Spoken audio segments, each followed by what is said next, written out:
Afternoon. Hi, Lindy.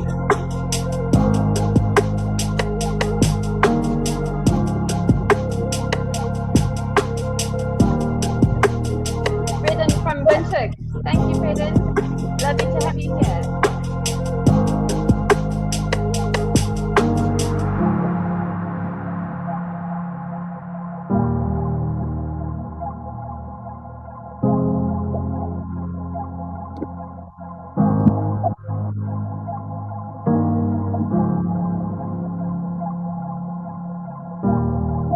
Greetings, Clive. Lovely to have some of our faculty in the room.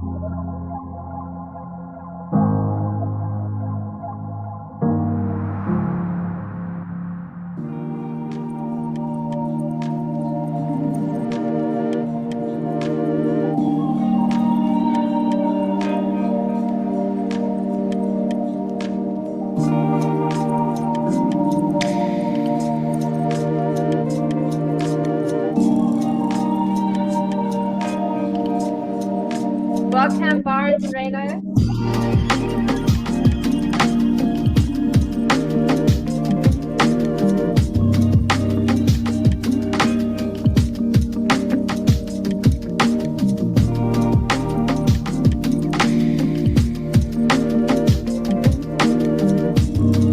Good afternoon, Circle.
If you would like to rename yourself, please click on the three dots next to your name, or you can update your name. Clicking on the three dots, just select rename. In case you have any microphones, you want to use right out there.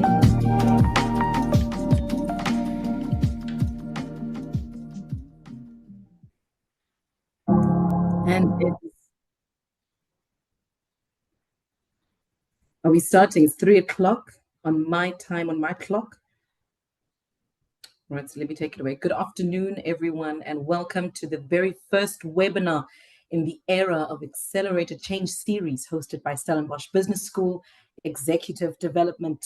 My name is Refilwe Peo, and I am the Director for Digital or Online Learning at SBS Ed, and I'll be your host for today's session. All right, so change is inevitable, but growth is optional. All right, so 2024 indicates that businesses are bracing for an increased pace of change, building on the record levels experienced in 2023.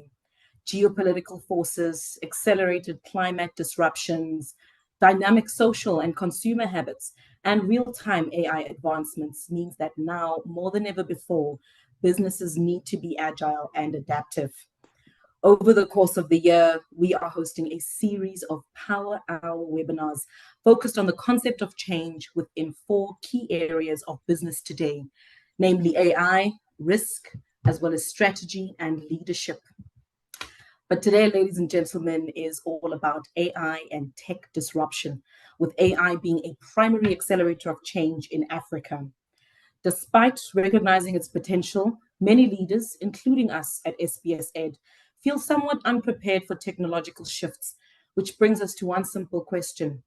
As leaders, how do we navigate this rapidly changing landscape? Well, joining us today to help us answer that very pivotal question are 3 prominent thought leaders, starting off with Professor Martin Butler, who is SBS Ed faculty member and Professor of Management at Flerick Business School. Lusanda Omelo, Managing Director and founder of Leome Brands. And finally, Dr. Quinton Williams, who is Director and AI Leader at Deloitte, South Africa. During this webinar, we would like to encourage active participation from all of you. Please feel free to share your comments, questions, perspectives in the chat. All right, so your engagement is integral to the success of today's event. We will, however, have a Q&A session during the second half of the session to answer some of those questions. So enough from me. And once again, thank you all for joining us this afternoon. Professor Martin Butler, over to you, sir. Thank you so much, Refilwe. I was just quick enough before somebody said I'm still on mute, so that's a win for me for the day. Absolutely lovely to be with you today, and I'm going to start with the normal death by PowerPoint. I'd like to share with you some brief introductory thoughts around AI, and then I will bring Lucinda and Quinton into the conversation. For me, the first thing to recognize around AI is that transformational technologies is not new. It's not something that we haven't seen before. If you fell asleep when Henry Ford invented the production line, or when the weaving loom was invented, or the printing press for that matter, or the steam engine, you woke up 20 or 30 years later, you would have seen a world that is completely different. In our lifetime, we've seen the digital transformation. It's a topic that's very popular in business schools across the world. And I like using old examples because I grew up with an Encyclopedia Britannica, or as an Afrikaans boy in South Africa with Die Kennis. And then it was digitized. And the digitized just meant that where it was a vinyl LP or an encyclopedia, there was a digital copy of it. But the product didn't necessarily look different. Wikipedia came and turned knowledge dissemination on its head. And Apple broke the mold for how music was distributed and compensated with the early days of iTunes and Apple Music. And effectively today, we are still consuming knowledge, but the hottest kit on the block, and Kerry, probably one of the reasons we have this webinar is ChatGPT, because AI has been around for 70 years. But in those 70 years, the last 2 years, it's been thrust into the limelight and consumers know about it and everybody is using it. But it's still about the consumption of knowledge. When I wanted to consume knowledge 40 years ago, I needed to get on my bicycle, cycle to the library, and in the library search for that knowledge on page 72 of the 7th volume of the Encyclopedia Britannica. Or if I wanted to listen to music, I needed to find an LP, put it on a player, and carefully lower the needle onto the vinyl to listen to the music. Still listen to music, still want to have some new information, but the way we consume that is completely different. And you may ask, why Spotify? Well, the algorithm of Spotify is one of the best applications of AI that we have today.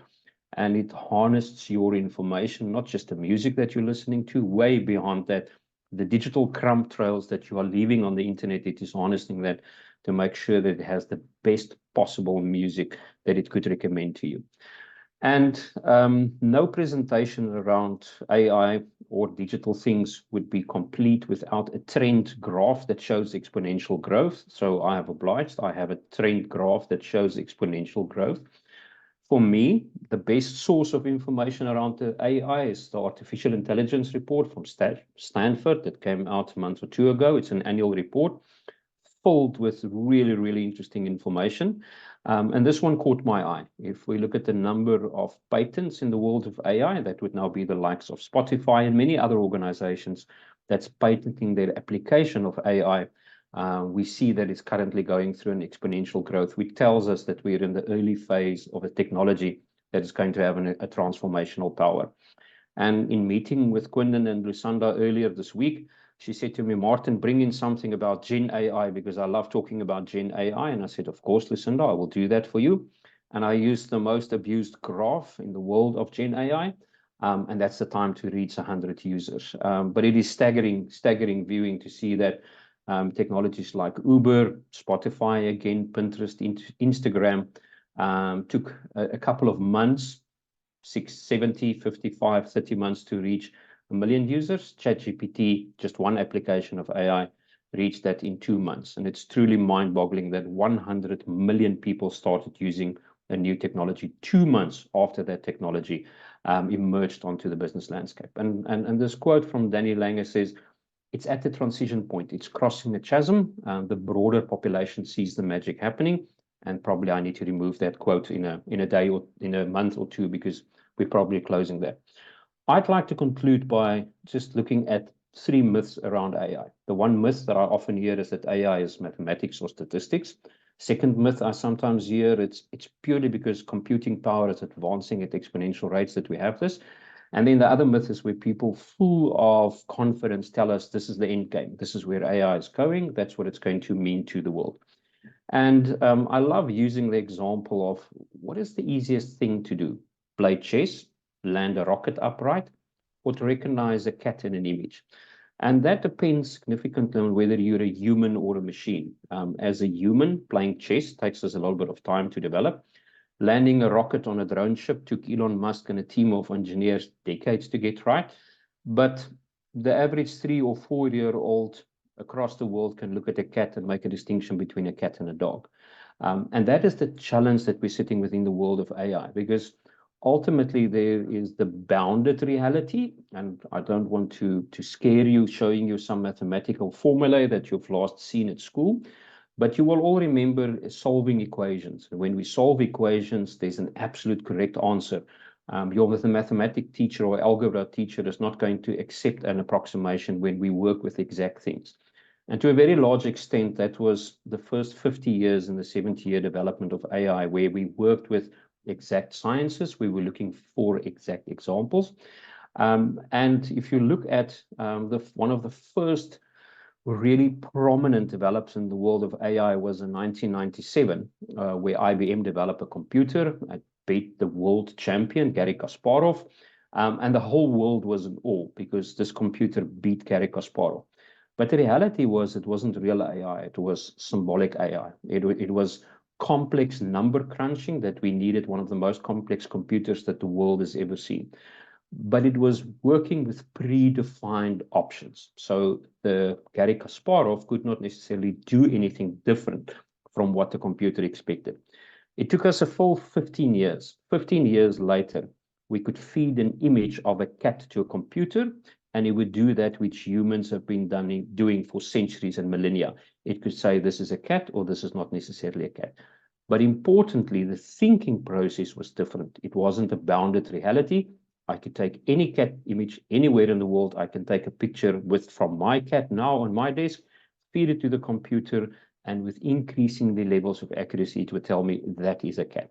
And that was a shift in how we thought about AI, because now we were really mimicking human intelligence. And a mere 4 years later, that same technology was used to defeat the world champion in Go, Lee Sedol, and a game that is significantly more complex than chess.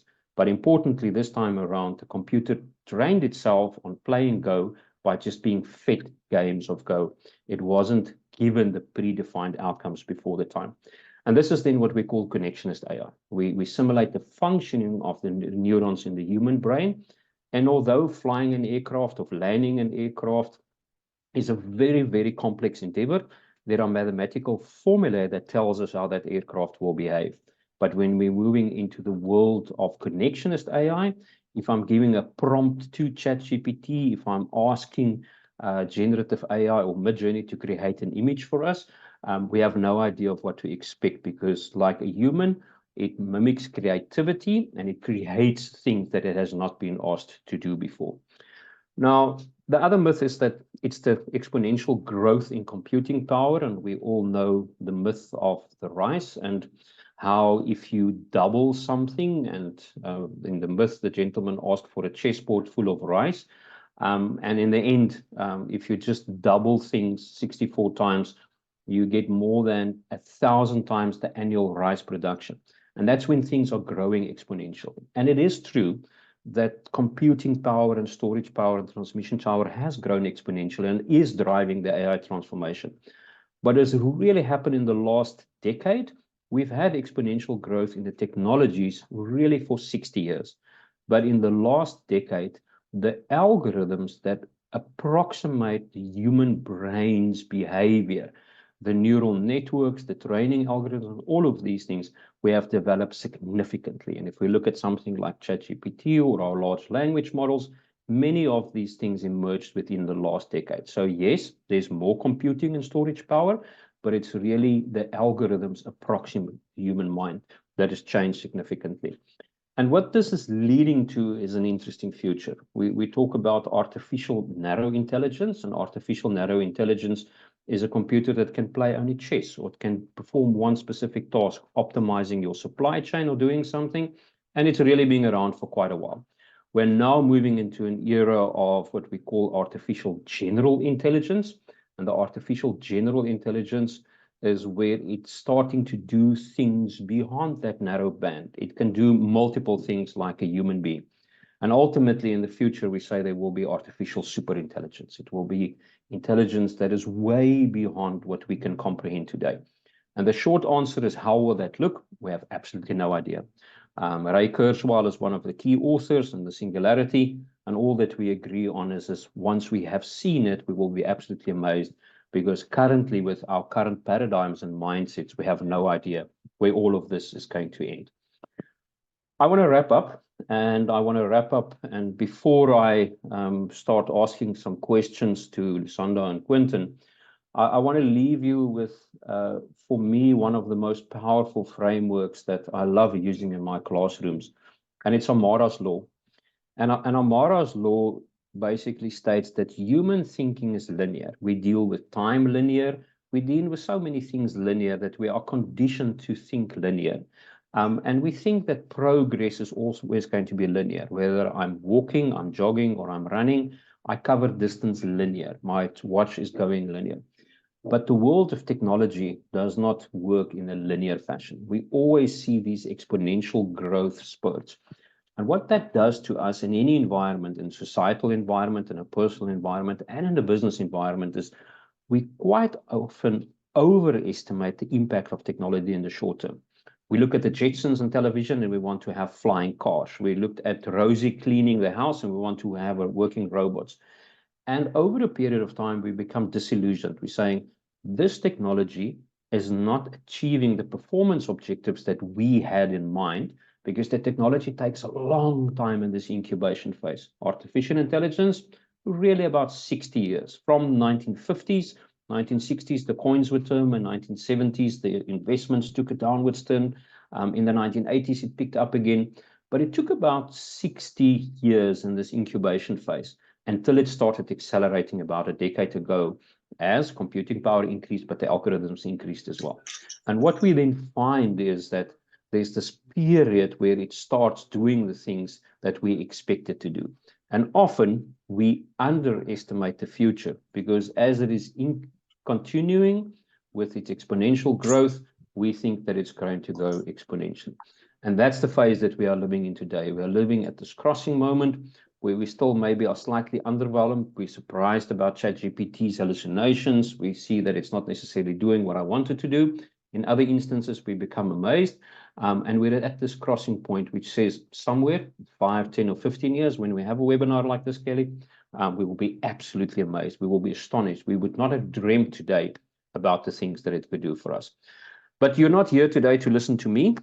We imported some experts. I wanted to just bust the myth that we're dealing with mathematics and statistics, because yes, for the first 60 years we have, that's no longer the case. The advancement is not just computing power, it's our ability to approximate the human thinking process. And if we think we know the future of AI, we are underestimating how Amara's Law has taught us again and again and again over the last 100 years that the end point of technology is never known until it transforms society, as many of the technologies that I started with. That's the introduction I wanted to leave you.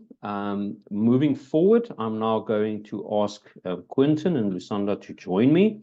I've prepared some extremely difficult questions for them so that we can embarrass them with their inability to answer these questions for us. Quentin, I'll first start with you, because I see you have a PhD. You are Dr. Quentin, so I'll give you the most difficult question. And when we've asked you things that you can't answer, then Lusanda, I will move over to you and I'll ask you questions. But I'm not the only person asking questions. Please pop your questions in the chat.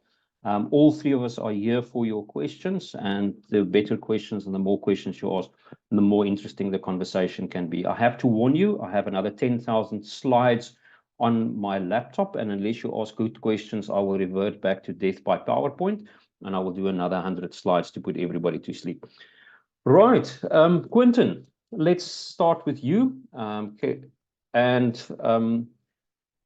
the thing that's intriguing me, and I know that you're a scientist with a really interesting background in technology, working the CSIR and now for the last 5 years, if I recall correctly, in Deloitte with bigger organizations. But what is different in AI if we compare it to many of the technologies that have shaped in our lifetimes? We have our mobile phones. We have so many technologies that has shaped our environment. What is different? Is it different, and why is it different? So the difference is, in terms of previous technological disruptions, is basically the pace of acceleration. And I'm not saying this because it's on everybody's screen, the era of accelerated change. Essentially, this change is happening at 2 levels, right? One is the core technology is changing almost daily. Like, you've shown the number of patents that are out there, but the amount of research and money and resources we're putting behind this means that literally every week or every month there's a new version coming up. When you look at even, the mobile phones, how long it takes, just from iPhone 14 to iPhone 15, or, that the electricity grid and the steam engine is essentially still the same technology, that pace of change in the core technology is a key component. The second one is the ability in terms of reaching humans and the scale at which it does it, right? Like before, if you were to say, how long did it take the steam engine before it was used by 100 million users?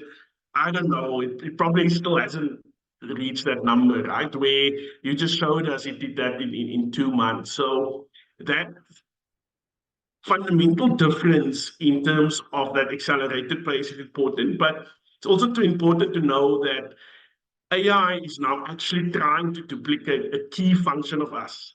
We've had mechanization that essentially duplicated our physical way of producing things. We've had technology that changes the way we produce energy, but now we've got a technology that's trying to duplicate the way we think.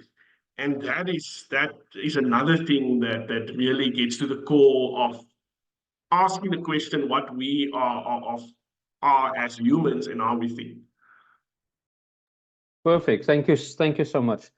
Lusanda, do you think this is overhyped? I hear Quentin's argument, Quentin, and in that report that I talked about, they actually show the amount of academic articles, research articles published, and the exponential growth is even bigger than the patent. So what you're saying is absolutely true.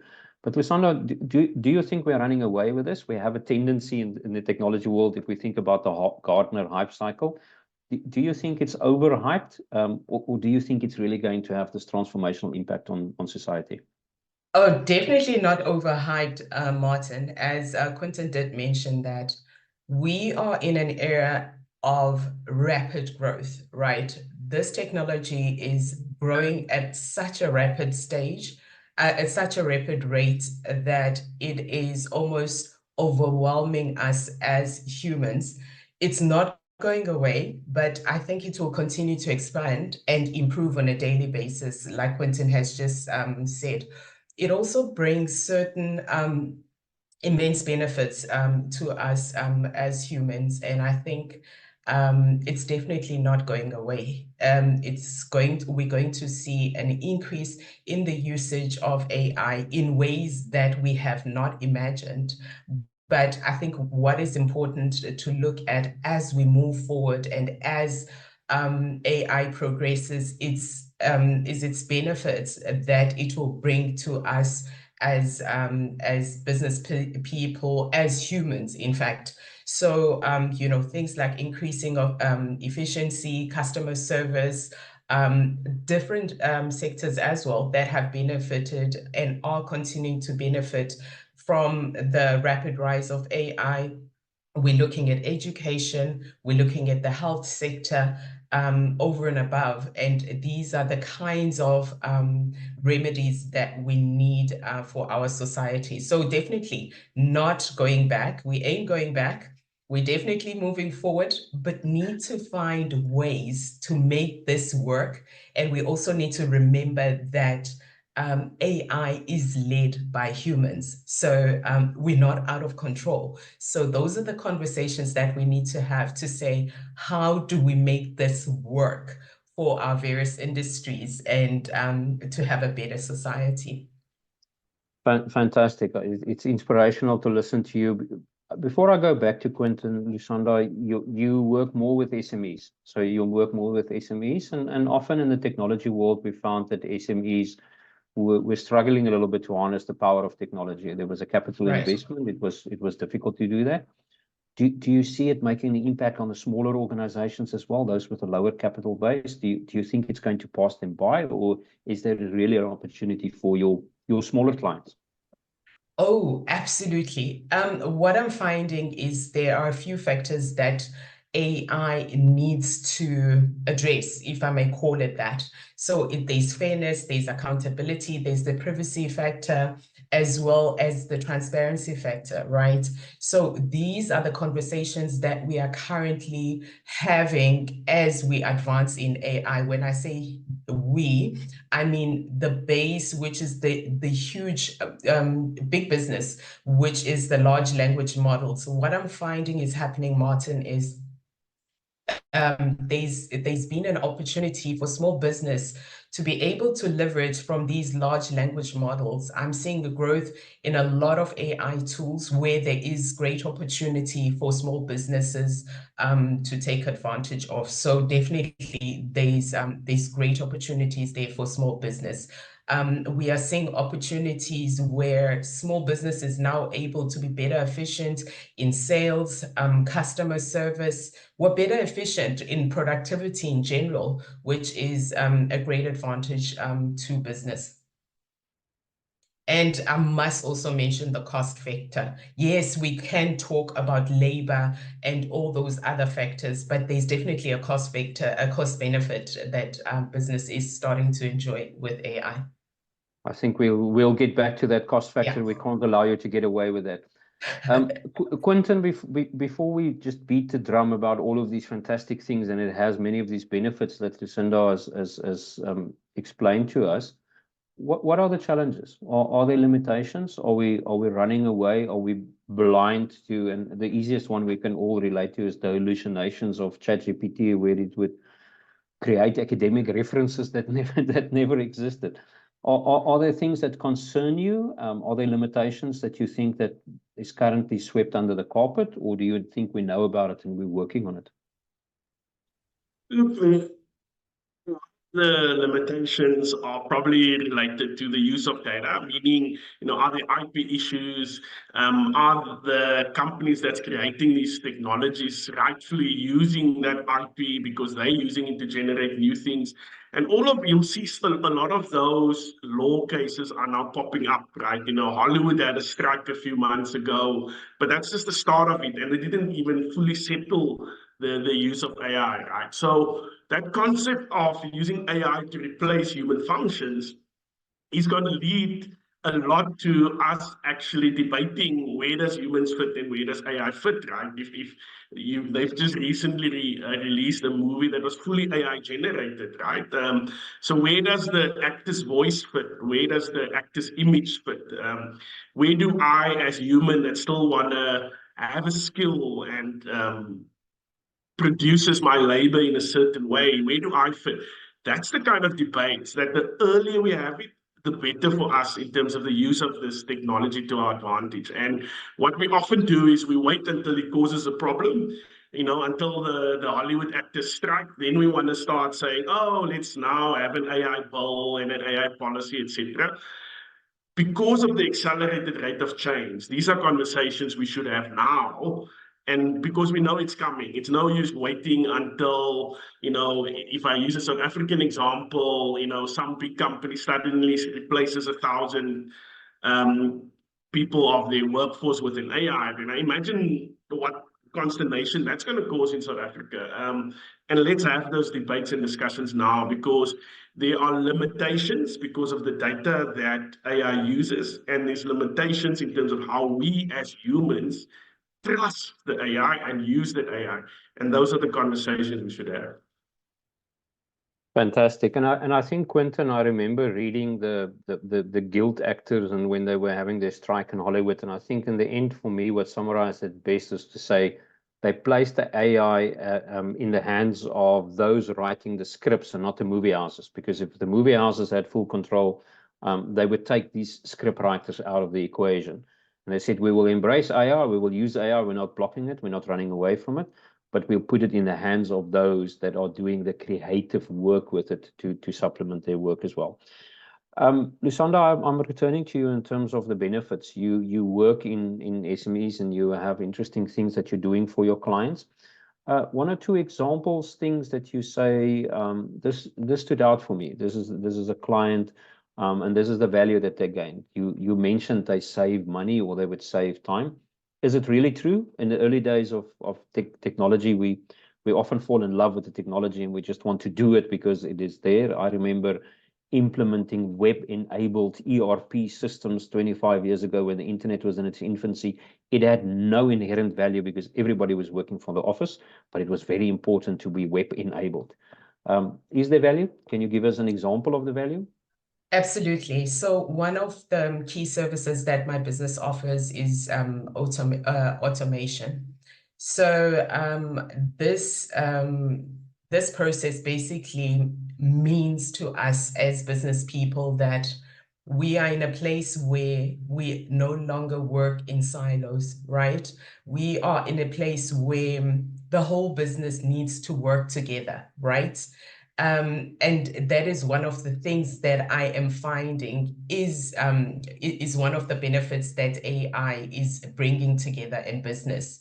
There's a cost benefit in the fact that now a task that used to be done by an admin person can be done using AI, literally just being able to put in prompts and automate the whole process, right? So within a marketing environment, for example, the content creation process, if a business is able to create certain prompts that are related to the kind of business that they're running, AI is really basically able to create the copy, is able to create the creative based on the prompts and based on the input that we put as businesses. Small businesses are now able to set up appointments, send reminders, and send thank you notes to people after that without the involvement of a human. So these are the kind of benefits that we're looking at. But I also want to say there's also I'm loving the conversations that I'm also having with many businesses in South Africa. And that is the conversation around change management, right? How do we work with what we have currently? And I'm finding businesses saying, listen, we want to take on bigger projects, but how do we include humans that we already have, that we ensuring that they don't lose their jobs, but will be able to leverage and not employ more people using AI. So just to support what Quentin is saying, the conversations need to be had, the conversations need to start with our staff members. But those using AI are definitely enjoying those benefits, because let's say, for an example, an admin person earns a salary of 20,000 Rand. An AI tool may be costing you 450 Rand a month, you know, and already there you see how one can leverage that. And then the automation process will cost you what, 5,000-6,000 Rand, and already there's a cost benefit there for business. So it's got its benefits that are really worth talking about. Fantastic. Renier, I see your questions coming in. I want to encourage everybody. We're going to move shortly over to dealing with your questions as well. So please fire away. The fact that I'm not addressing Renier's question doesn't mean I'm not seeing it. We'll get to that now. Quentin, I want to go over to you and ask around larger corporates. Your typical customer base that you're serving is bigger organizations that traditionally invested heavily in technology, that has departments that deals with technology. And one of the trends that we've observed in the business world over the last really decade or slightly more is shadow IT, where there is an IT department. They traditionally supplied us with the technology. They were the drivers of technology. They selected the big systems that we are doing. In your bigger corporate clients, who are the drivers around bringing AI into the business environment? Is it still sitting within the hands of the technology function? Is it the marketeers for marketing? Is it operational people? Who are the drivers and the instigators and the energy givers around permeating AI into the business environment for larger corporates? The drivers are the users, the general employees that's saying, look, I can go to ChatGPT, ask this question. I can go to beautiful.ai and create a PowerPoint.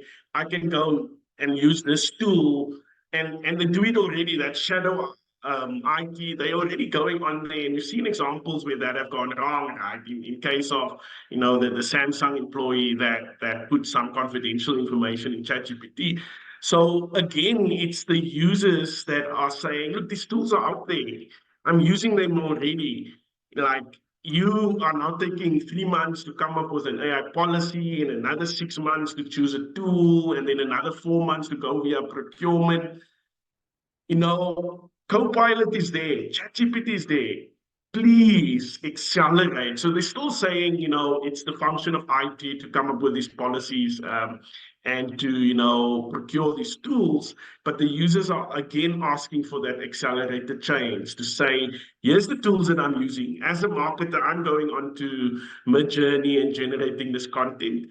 If you as IT can provide me the right way to do it and the right tools, then I'll use it. But if not, I'm going to go ahead and do it this way, because they are feeling the value and benefits, right? They are seeing the saving productivity and the pace at which they can generate content, and therefore they are asking for it. Perfect. Thank you. Quentin, and your most exciting projects, I've pushed Lusanda in terms of her client base, your projects that you have been exposed to the last year or two. You don't have to share company secrets and the names of the organizations. But I think Renier earlier says, what other things are showing exponential growth beyond Gen AI? And I will answer that now, Renier. But what are the things that left you amazed and said, wow, I didn't know AI could do this? Yeah, there's a project in the cultural space. We would normally associate that culture with and machines and not necessarily AI, but just the ability to procure the right equipment for the right purpose, for the right farmer, given the farmer's context, is an AI problem, right? Because it's an optimization problem, which means you can now throw data at it. And before this would be an 8-month project, right, where you would go and analyze the farm and analyze the needs and the budget of the farmer. Now it happens like in 8 hours, right, because of AI. And that ability to go from 8 months to AI in an agricultural space is what amazed me when it came to AI.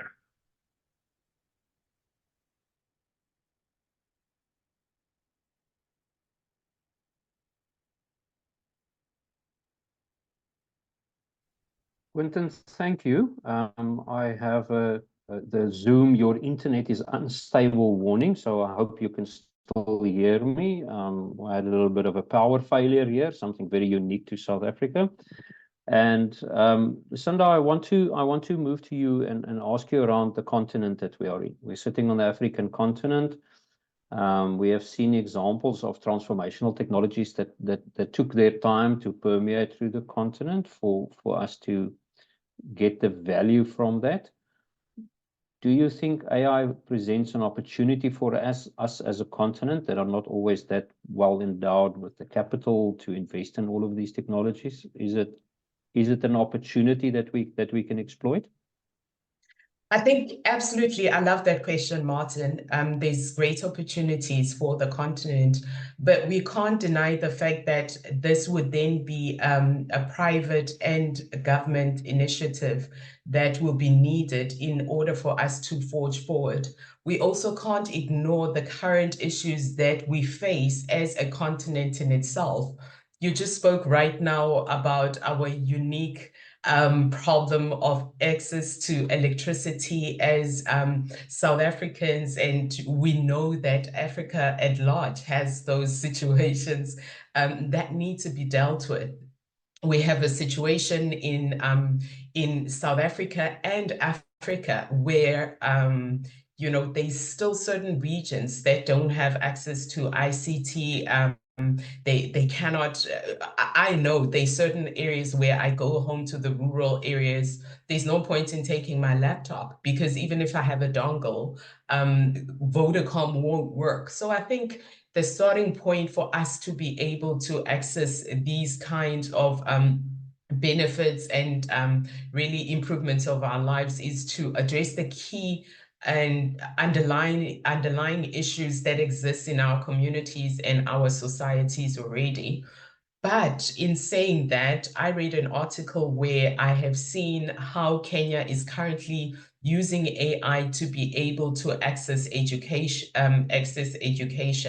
So I think the possibilities are there. We know how overcrowding in our universities impacts universities. We know how we've got universities in certain areas where certain students don't have a better quality of education. And I think these are conversations that we need to have, perhaps to be even driven by universities like Stellenbosch, to say, how do we have satellites in Kwamanjai in the Eastern Cape, just to make sure that people, students there have an opportunity to access good education without needing to travel to the Gautengs of this world and so on. So I think we can't divorce the two to say there is a partnership that's needed, and the socioeconomic issues that we need to discuss as a country that will help us to move forward. But I am encouraged to hear Kenya using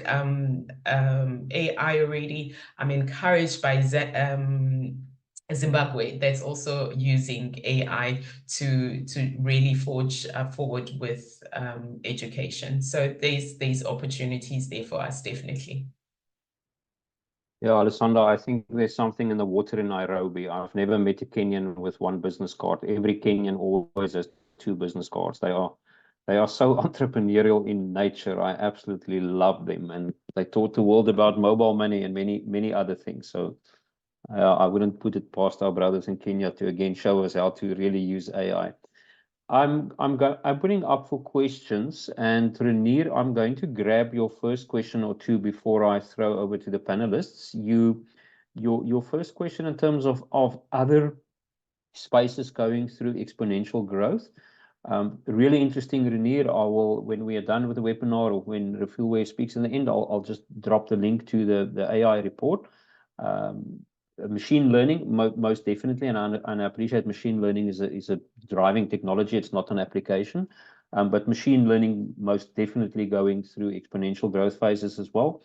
Computer vision, really interesting applications of computer vision. We are seeing, Quentin talked about AI in agriculture. Quentin, I think the sexiest things around AI is happening in agriculture. The things that I have seen that blew my mind over the last year or two was on the farms. I think the precision farming and extrapolating from vast sets of climate data and soil data and pest protection. So it is astonishing. And on the computer vision side, Renier, there's a lot of really interesting applications where they try to do that. The second thing I want to comment on quickly is the concept of technologically induced unemployment. And technologically induced unemployment is this fear of the technology that's displacing us. We have an article that we've been trying for 2 years to get published in a top journal, and the title of the article is "The Robot Ate My Job." And we basically did a longitudinal study and said what happened over the last 100 years when technologies came and changed society. And the net result is fairly simple. Technology does not destroy net employment. It changes employment.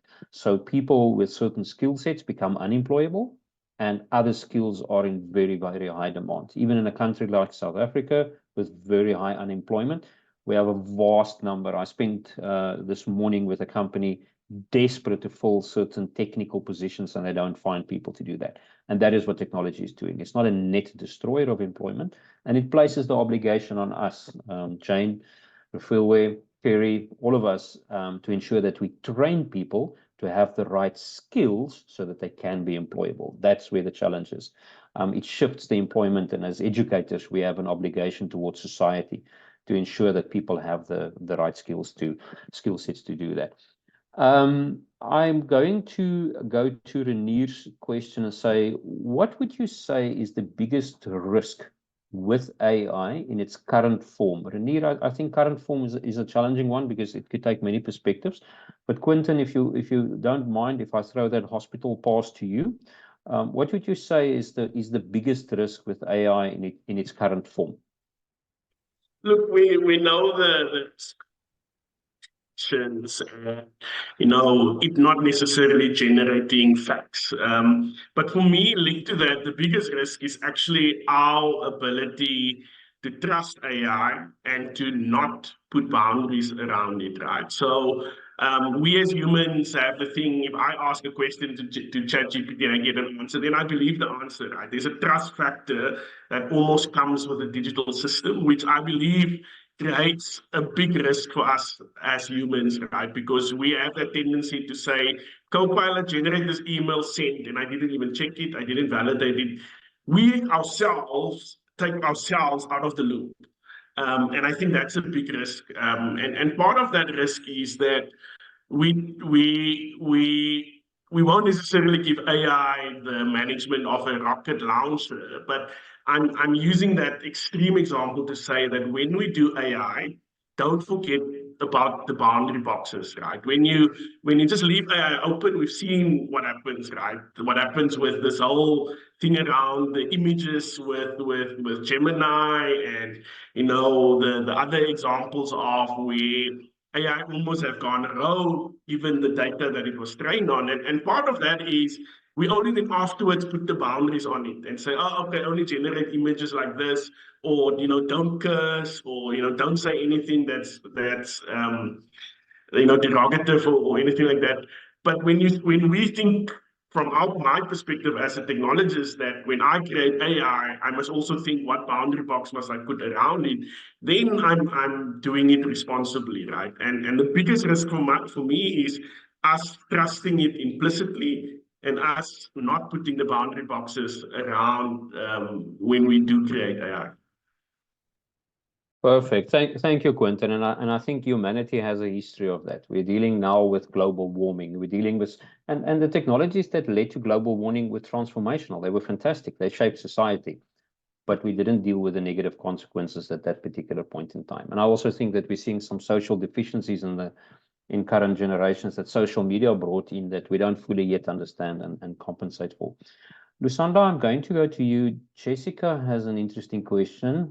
She says, what would be a good approach to train your customers who have no experience with AI and might be distrustful of it and using and utilizing AI? I'm sure that in your smaller organizations and some of your clients, you stepped into a distrustful organization where driven by a lack of insight. What is a good approach to deal with that?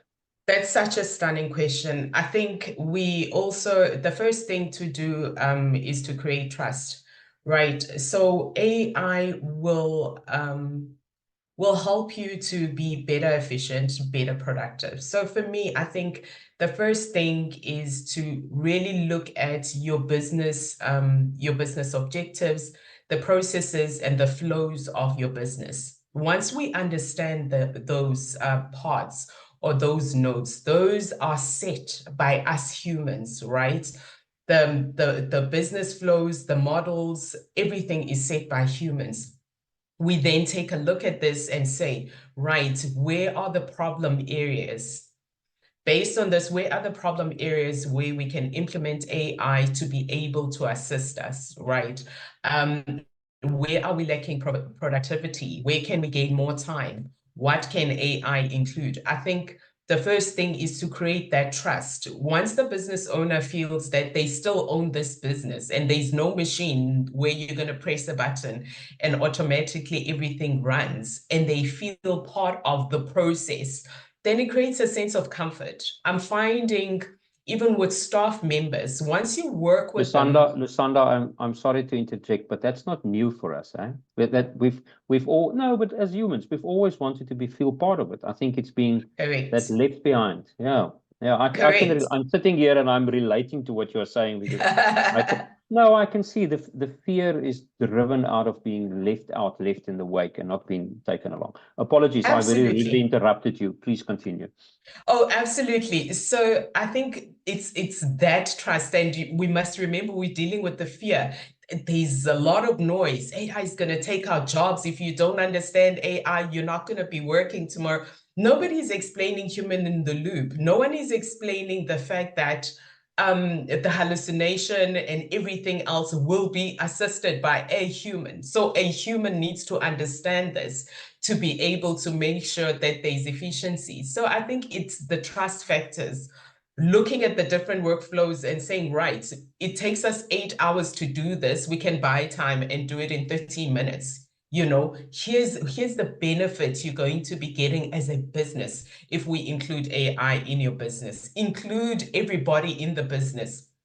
Business owners as well, they are also fearful themselves. We're still at infancy, if I may call it that, actually. So to build that trust, the business owner, together with the staff member, the understanding, there's an opportunity for skills development, for crying out loud, because we still don't even have that skill. You know, you can go onto wherever you look for talent. We still don't have that skill. So it may be even be in your own interest to develop that skill for your staff members, and then just give the business owner a bit of comfort to say no one's taking your job. We just let's look at the benefits of this, where we can cut time, where you can earn more using AI, and just look at it systematically. I think it's this umbrella approach that really frightens people. But once we chop it down into smaller pieces and really sell the benefits, it does bring a comfort to the business owners. Perfect. Thank you so much for Jessica that asked the question. You owe some consulting fees to Renier. I think Renier gave you a lot of good points in terms of sharing use cases, Gamify AI, free proof of concepts, Udemy cases. So Kerry, just a note that we bring Renier on as a guest speaker in a future webinar around technology. And thank you for that. I want to move to, I see a question from my friend Owen Mubundu. Owen, I would love to have a glass of wine with you while I'm in South Africa. And he asked a question around the job that we've dealt with already. But Owen also asked a question in terms of the global regulation around AI. Should there be global regulation around AI? I think the 23rd of March this year was a really important date for me if I'm putting an AI timeline. On the 23rd of March this year, the European Union signed and approved the new AI Act, Europe's AI Act. And what we have seen on previous important acts, for example, in South Africa, we have the POPI Act or POPIA. But POPI is purely based on the GDPR regulation. So POPI is just a South African application of GDPR. And I think the AI Act, which is all around the responsible use of AI, Quinton, the things you talked about earlier, people knowing that their data is being used, that there is complete transparency in the process. It's an act that was quite a while in the making, Owen, and I think it is a stunning act, and I think it's going to become a global standard. I think we will find that as there are regulations coming into place and many places across the world, across the African continent. I wouldn't be surprised if it's based on the AI Act. It's publicly available, and it was approved on the 23rd of March this year.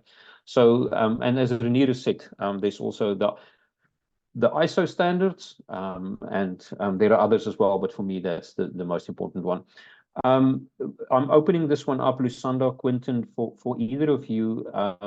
Martin has said, Martin VN, that no power equals no AI. G5++ may be required as AI becomes more resourceful, powerful, and hungry. Maybe I should throw this in your direction, Quentin. Should we have concerns around the energy consumption of AI? It's lovely to train all of these models, and we want to train them. Is one of the hidden dangers around AI that we don't talk about yet, the huge energy consumption that is necessary to feed the beast? Actually, in with what Mark Zuckerberg said recently, like the biggest challenge isn't computing power, it's actually energy, because just the amount of data centers that's required to train these, billion, trillion parameter AIs to host this data is tremendous. And at the moment, we all for the hype of AI, all for the values and benefit, but we haven't really thought about like the not just the energy consumption, but the impact on our climate and our environment when we build these data centers, and the amount of heat that they generate. Like all of these things are indirect consequences of the AI era that we live in. And when our AI policy looks at only the use of AI and not just the generation and the development that's part of it, then we're missing a step. So for me, it's a huge concern. And look, the companies aren't going to worry about it, right? They're just going to go ahead and create whatever AI they need to make money. So somebody else needs to ask these questions. And this comes from regulators and government.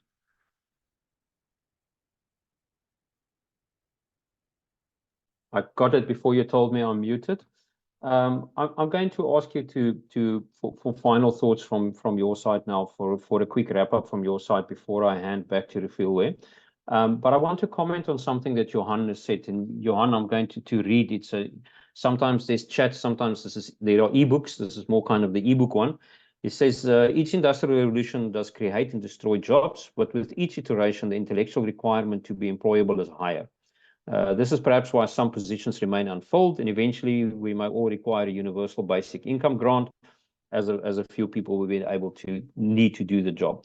And I think that's a fascinating conversation, Johan. And I think in the world of AI, we talk about second order and first order and second order problems. And I think the first order problems is the bias that sits in the model. We all know about the gender bias and the racial bias and how we don't like these biases, but it's really a mirror of society. If the model is biased, it's because society is biased. We train it on our data. So, and I think these are the first order problems, and we are to an extent busy dealing with them.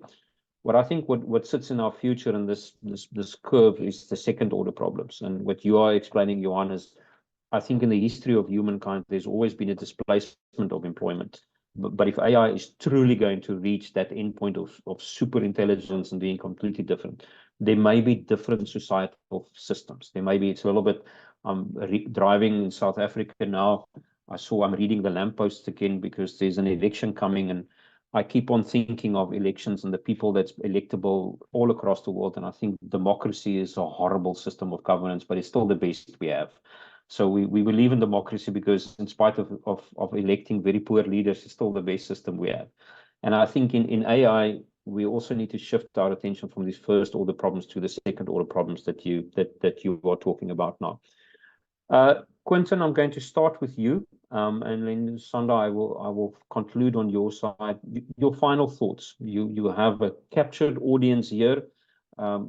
What is it that makes you sit upright at night, excited or trembling with fear? What is your summary of this future of AI and where it's taking us as humanity? So I'll just quote to say my last say, and it links back nicely to what I said at the beginning. And this is, before we thought it was our strength and and our ability to use tools that made us special, right? And then we replaced that. Then we thought it was, it's our ability to store information and to calculate. And we used to call people that can store information and say it quickly as intelligent, right? And then that got replaced. Then we thought it was our intelligence that made us human, and even that got replaced.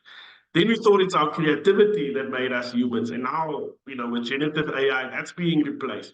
So for me, that fundamental question of actually what makes us human, right? Is it our connectivity?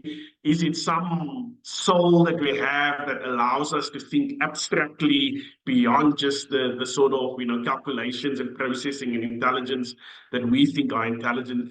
That question is for me important because it helps us understand our role in this new society that we are creating with AI.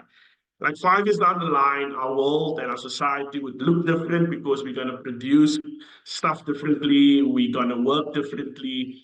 How that looks like, I actually don't know. And you said earlier, the sky is the limit. But if we don't start thinking about what our role is in that and start creating policies and boundaries for that, we are just going to let AI take over. And for me, it's important to understand what makes us human. I don't have that answer, but that's what's keeping me up and keeping me excited to tackle it.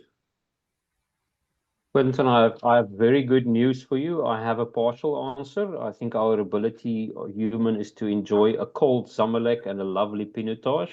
That's part of humanity for me. That's always important as we are heading into the weekend in a day's time.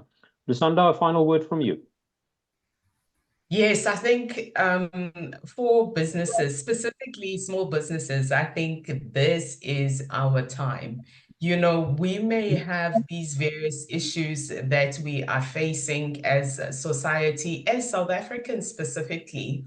But I also just say these opportunities are opening us up to be able to compete globally as well. This is really our time. I think from COVID and moving up to the place where we are, this is an opportunity for small business to make themselves heard, to be trusted and respected in the work that we're doing.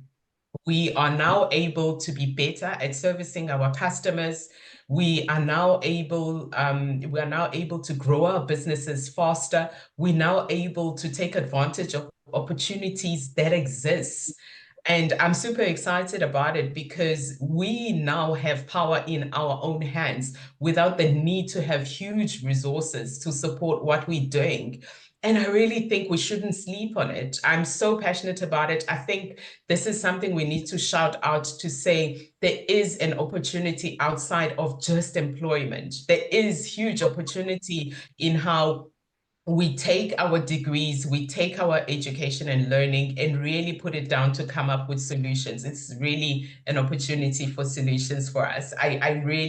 It's not dark times for us. It's really time to thrive for business as far as I'm concerned. Lusanda Omelo, Dr. Quentin Williams, it was an absolute pleasure to share Kerry's spotlight in Zoom with you. Favor for the 120 people online, I'm handing you back to Rifirweth. Sure. Thank you so much to our panelists. That was such an insightful session. And thank you to everyone who's joined us in today's webinar. And to combat that lack of trust that most of us have expressed in AI and its progression, we're excited to inform you as SBS Ed that we will be launching an AI Foundations short course which would offer tools and techniques for leaders and staff in the year of 2024. And this is in collaboration with our very own Professor Martin Butler. So those of you who are interested in exploring these concepts in more details and creating solutions in your own corner to upskill yourself or your organization, please let us know in the chat. A very warm welcome, a very warm thank you, I beg your pardon, to the panelists for sharing your expertise and perspectives. I am in absolute agreement that there really ain't no going back after today. Thank you for your to our wonderful audience, I beg your pardon, for the active participation, the contributions in the chat. I would, however, like to highlight that the next webinar that we have coming up in the series is happening on the 20th of June and is titled 22nd Century Risk Management, aka a risky business. And as usual, we will have top tier lineup of speakers. So please do join us for that as well. The registration link, I believe, is in the chat, and reminders will also be emailed to all of you. So as we conclude today, we hope to see you again as Stellenbosch Business School Executive Development, as we continue to delve into relevant issues facing business leaders of today. Thank you very much. Have a blessed week and weekend. Goodbye from us all at SBSN, and until next time.